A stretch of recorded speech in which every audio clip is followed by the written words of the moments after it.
Hi, I'm Adrienne Williams, and the chapter of my book is Divorce to Daddy.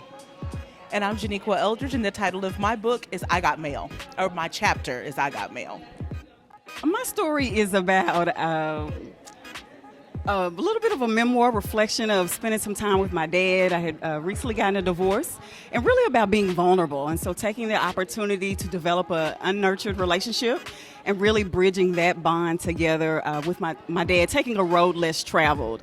It certainly wasn't one that I had planned or ever saw coming, but really seeing the difference and the growth from being vulnerable and taking that opportunity again to grow that relationship, but improving all my relationships. It's really enhanced who I am as a person with family, friends, and also at work.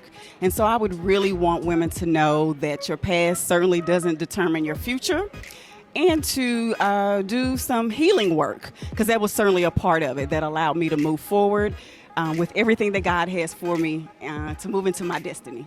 So my story is about unmet needs in the workplace. It's about not having your expectations met when you're in the workplace. Those women that go in prepared to give 110% to the job, to the employer, to their teammates, and then the job or the teammates or the employer just not giving that 110% back. And their expectations are just not met in that place. And so what I would want women to get from my chapter is an understanding of what it means to be resilient and what's the foundation of resilience. What has to be established before you can expect to be able to persevere in situations that are difficult like that.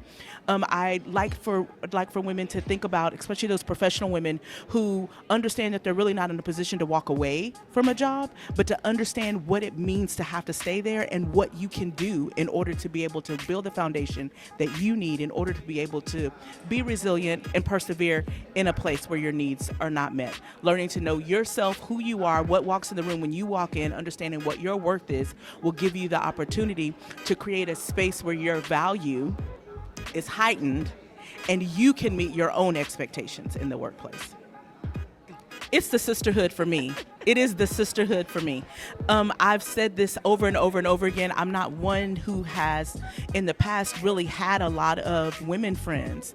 And I've absolutely created some relationships that I am so grateful for and no one can ever take away from me. So for me, it's the sisterhood.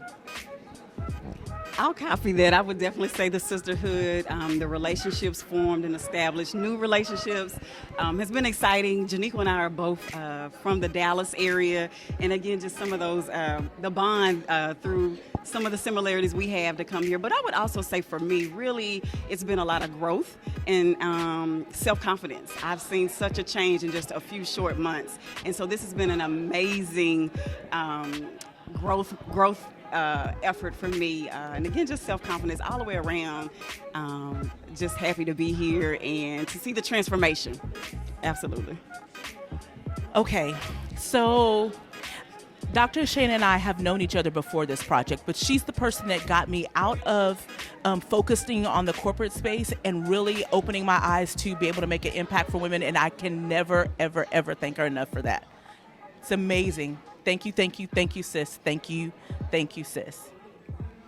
And I love to brag about that. I'm probably one of her earliest childhood friends back when she actually lived in Dallas. So I like to say we go way back.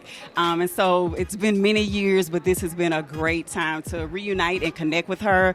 Definitely a visionary. I'm very excited about all that she's doing. I had actually been following her for a couple of years. And so just to be in this space and this time is heartwarming for me. But she's an awesome visionary, and I'm excited to be a part of this project with her.